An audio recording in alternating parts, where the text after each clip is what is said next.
श्री गुरुदेव दत्त। నమస్తే, welcome to Suman TV. నేను పద్మిని. ప్రస్తుతంతో పాటు శ్రీ చక్రదత్త శ్రీపాద శ్రీ సాయి పీఠం వ్యవస్థాపకురాలు శ్రీమతి శ్రీ లలిత గారు మనతో పాటు ఉన్నారు. మాట్లాడదామమ్మా. నమస్తే అమ్మా. జై గురుదత్త. జై గురుదత్త. ఎలా ఉన్నారు? బాగున్నాను.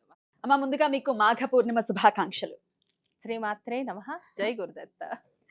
మాఘ పూర్ణిమ చాలా చాలా విశేషవంతమైనటువంటి పూర్ణిమ అని చెప్పుకోవచ్చు. ఎందుకంటే లలితాదేవి ఉద్భవించినటువంటి రోజు, ఆవిర్భవించినటువంటి రోజు.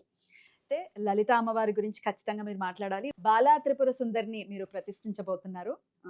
లలితా త్రిపుర సుందరి, బాలా త్రిపుర కలిపి కదా, లలితా త్రిపుర సుందరి ఒళ్ళో బాలా త్రిపుర సుందరి ఉండబోతున్నారు.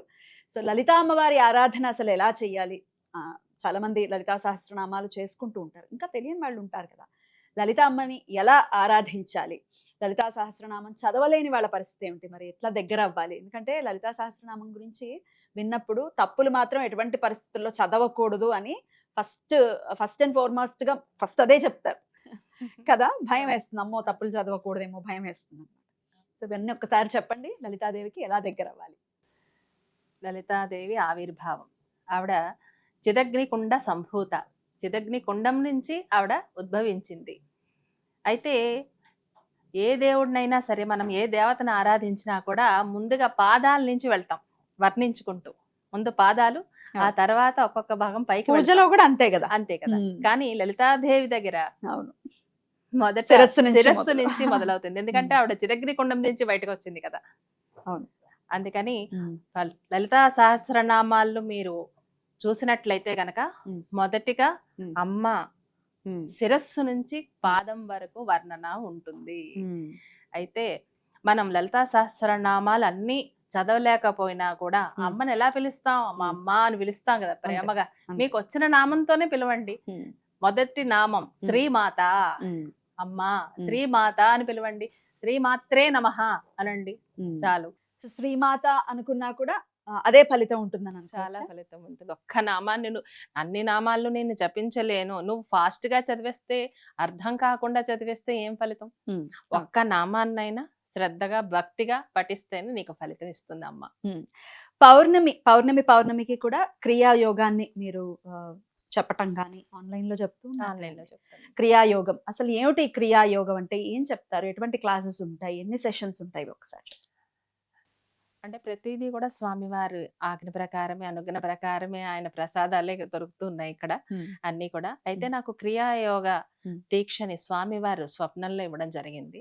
ఆ దీక్ష అందరికీ అందించు అని చెప్పి, ఎవరికైతే అర్హత ఉంటుందో, ఎవరికైతే నిజంగా ఆ దత్తాత్రేయుల వారిని దర్శించాలని ఉంటుందో వాళ్ళకి తప్పకుండా ఈ క్రియాయోగ దీక్ష అందుతుంది.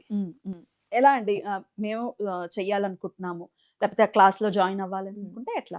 ఇప్పుడు ప్రస్తుతానికి ఆన్లైన్ లో జరుగుతుందమ్మా. రేపు ఇప్పుడు పౌర్ణమి, రేపు పౌర్ణమి ఆన్లైన్ లో జరుగుతున్నాయి క్లాసెస్.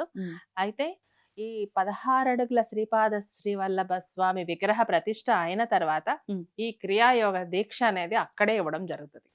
ప్రత్యక్షంగా. దీక్షలా ఉంటుందా? దీక్షలా. ఎన్నాళ్ళు చేయాల్సి ఉంటుంది? ఎన్నాళ్ళు అంటే రోజు మనం ఇంకా జీవితం అంతా కూడా. అంటే వాళ్ళు ప్రాక్టీస్ చేసే దాన్ని బట్టి ఉంటుంది, వాళ్ళ అనుభవం బట్టి ఉంటుంది. ఏదైనా సరే ప్రాక్టీస్ చేస్తేనే కదా దాని ఫలితం తెలుస్తుంది. ఇప్పుడు ఒక రోజు చేసి 2 రోజులు చేసేసాము అంటే కుదరదు. ఇది ఒక సాధన. కోటి పూజలు, కోటి వ్రతాలు, కోటి యజ్ఞాల కంటే కూడా ఇది ఎక్కువ ఫలితాన్ని ఇస్తుంది అన్నమాట క్రియాయోగం అన్నది. ఒక్కసారి చేస్తే 100 రెట్ల ఫలితాన్ని మీరు చూడొచ్చు అన్నమాట. ఈ సెషన్స్ లో ఎలా చెయ్యాలి, ఎలా మొదలు పెట్టాలి అనేది ఉంటుంది. ఇప్పుడు స్క్రీన్ మీద కనిపిస్తున్న నంబర్స్ కి కాల్ చేస్తే ఇప్పుడు ఒకవేళ రిజిస్ట్రేషన్ తీసుకుంటాం. రేపు కూడా ఏ టైంలో ఉంటుందండి? మధ్యాహ్నం 3 గంటల నుంచి మొదలవుతుంది. ఎన్ని సెషన్స్ ఉంటాయండి ఇట్లా ఆన్లైన్ లో? అయితే అంటే ఫస్ట్ ఒకేసారి అమ్మా క్రియాయోగ దీక్షని ఫస్ట్ ఒకేసారి అందరికి ఇవ్వడం జరుగుతుంది. అది లైఫ్ లాంగ్ ప్రాక్టీస్ చేయాలి. తర్వాత ఎప్పుడు క్లాస్ జరిగినా కూడా మిగతా వాళ్ళందరూ కూడా ఒకసారి తీసుకుంటే చాలు. ఎప్పుడు క్లాస్ జరిగినా కూడా వాళ్ళందరూ మళ్ళీ జాయిన్ అవ్వచ్చు. ఇంకా ఏమైనా డౌట్స్ ఉంటే తెలుసుకోవచ్చు, ఇంకా నేర్చుకోవచ్చు అన్నమాట. పౌర్ణమి రోజే ఇస్తూ ఉంటారా, లేకపోతే ఇంకేమైనా ప్రత్యేక? లేదమ్మా, ఇప్పుడు చాలా మంది అడుగుతున్నారు కాబట్టి ప్రతి గురువారం కూడా ఇద్దామని అనుకుంటున్నాము. అది తొందరలోనే తెలియజేస్తారు. తప్పకుండా. లలితాదేవి గురించి చెప్పండి. లలితాదేవి ఎలా వచ్చారు మీ జీవితంలోకి? ఎలా మీరు ఆరాధన చేస్తారు అమ్మవారిని? చిన్నప్పుడు నా పేరు శ్రీలలిత. అయితే మా నాన్నగారు లలిత ఉపాసకులు అన్నమాట. అయితే నాకు శ్రీలలిత అని పేరు పెట్టుకున్నారు. మా పక్కింటి సిద్ధాంతి గారు ఉండేవారు అనమాట. ఆయన కాకినాడలో రామమ్మ గారు అని చెప్పేసి ఆయన నన్ను పక్కన కూర్చోబెట్టుకొని చిన్నప్పుడే నా గురించి చెప్తూ ఉండేవారు అమ్మకి.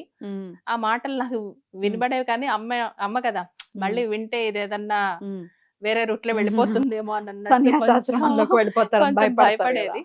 అప్పుడు ఆయన పిలిచి నాకు 9th క్లాస్ చదువుతున్నప్పుడు దీక్షను ఇవ్వడం జరిగింది. అప్పుడు లలితా సహస్రనామ పారాయణలు 48 రోజుల పాటు 9th క్లాస్ లోనే 9th క్లాస్ లో రోజు పొద్దున్నే తలస్నానం చేసుకొని అట్లా లలితా సహస్రనామాలతో 48 రోజులు దీక్ష వహించాను. అప్పుడే లలితా సహస్రనామాలు నోటికి వచ్చేసాయి. ఎందుకంటే అప్పుడు మనకి యూట్యూబ్లు గానీ ఏదన్నా ఇవి గానీ లేదు, మనమే చదివి నేర్చుకోవాలి. అది నేర్చుకునేటప్పుడు నాకు ఎలా ఉండేదంటే ఇది తప్పు పలకకూడదు, ఇది నేర్చుకోవాలి అన్నట్టు అట్లా పూజ రూమ్ లోని చిన్నప్పటి నుంచి నాకు ప్రతి దైవము నాతో మాట్లాడుతున్నట్టు అనిపించేది. అలా నేను అమ్మ దగ్గరే కూర్చొని నాకు నేర్పించమ్మా, నాకు రాదు అని చెప్పి ఒక్కొక్క మాటని అలా పలుకుతూ 3 గంటల సేపు అట్లానే పూజా రూమ్ లో కూర్చుని పోయేదాన్ని అన్నమాట. అట్లాగా అమ్మ నేర్పించారు. అమ్మే నేర్పించింది. సో అప్పటి నుంచి కంటిన్యూగా చేస్తూ ఉంటారు. అప్పటి నుంచి ఎప్పుడు కూడా లలితా సహస్రనామం అనేది వదలను. ఆ లలితా పరమేశ్వరే నాకు ఈ గురువుని ప్రసాదించింది. దత్తాత్రేయుల వారి రూపంలో శ్రీపాద శ్రీ వల్లభ స్వామి ఆ లలితా త్రిపుర సుందరికి భేదం లేదని నేను తెలుసుకున్నాను. ఇద్దరు ఒకటే. ఇప్పుడు కూడా షోడశ కళా ప్రపూర్ణి ఆ అమ్మవారు. దత్తాత్రేయుల వారి షోడశ అవతారాల్లో కూడా ప్రతిది పౌర్ణమి రోజు అవతారం తీసుకున్నారు. ఇప్పుడు లలితాదేవికి ఎట్లా పౌర్ణమి విశేషమో అట్లా దత్తాత్రేయుల వారికి కూడా పౌర్ణమి అనేది విశేషం. మార్గశీర్ష మాసంలో అది జరుగుతుంది. మళ్ళీ ఇక్కడ మాఘమాసంలో లలితాదేవి ఆవిర్భావం అనేది మనం చూస్తూ ఉంటాం. అద్భుతం అండి. అయితే మీరు అన్నట్టుగా లలితా సహస్రనామాలు ఎంత గురుముఖతగా తీసుకోవాలి, మీరు అలాగే తీసుకున్నాను.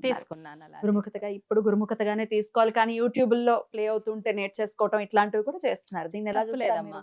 తప్పులేదు. అమ్మని ఎలా పిలిచినా పలుకుతుంది కదా. నేర్చుకోవాలన్న తపన, అమ్మని పిలవాలనే తపన, అది నేర్చుకోవాలన్న తపన ఉన్నప్పుడు ఆ తప్పులున్నా కూడా అమ్మ సరిదిద్దుతుంది. ఫస్ట్ తప్పులు చదివినా కూడా మళ్ళీ చదవగా ఒక రోజు కరెక్ట్ గా పలుకుతాము. అందుకని నేర్చుకోండి అందరూ కూడా. తప్పులు చదువుతామన్న భావనతోనే, భయంతోనే అసలు దాని జోలికి వెళ్లకుండా ఉండే వాళ్ళు కూడా ఉంటారు. అమ్మో తప్పులు వస్తాయేమో, తప్పులు చదివితే శిక్ష పడుతుందేమో, శిక్షిస్తుందేమో అమ్మవారు అనే భావనలో ఉంటారు. అందుకని అసలు దగ్గర అవడానికే వెళ్లకుండా ఉంటే బెటర్ కదా అని అనుకుంటూ ఉంటారు. కాదు, ఖచ్చితంగా సరి చేస్తుంది అమ్మ. సరి చేస్తుంది. అద్భుతం. లలితా సహస్రనామాన్ని అసలు ఎటువంటి కామ్యార్థం చేసుకోవాలంటే ఏం చెప్తారు? ఎటువంటి కామ్యార్థాలని కాదు, అన్నిట్లకి అమ్మే. అసలు లలితా సహస్రనామాలకి మించినది లేదు అంటారు. ఎందుకంటే అమ్మవారే స్వయంగా వాగ్దేవతల చేత రాయించిన సహస్రనామాలు కదా. ఎన్నో పాపాలు నువ్వు అంటే మళ్ళీ ఇలాంటి పాపాలు చేసి మళ్ళీ లలితా సహస్రనామం చదవమని కాదు, ఉద్దేశం కాదు. అట్లాంటి ఘోరమైన పాపాలు చేసినప్పుడు కూడా ఈ లలితా సహస్రనామాల వల్ల అవన్నీ కూడా పటాపంచలు అయిపోతాయి. అద్భుతం అండి. చాలా చక్కగా తెలియజేశారు. పౌర్ణమి, రేపటి పౌర్ణమిని ప్రతి ఒక్కరూ కూడా వినియోగించుకుని, అలాగే క్రియాయోగానికి సంబంధించినటువంటి సెషన్స్ కూడా జరగబోతున్నాయి కాబట్టి మరి జాయిన్ అవ్వాలి అనుకునే వాళ్ళు స్క్రీన్ మీద కనిపిస్తున్నటువంటి నంబర్స్ కి కాంటాక్ట్ చేయండి. చాలా చాలా కృతజ్ఞతలమ్మా. నమస్తే. జై గురుదత్త. శ్రీ గురుదత్త. శ్రీమాత్రే నమః.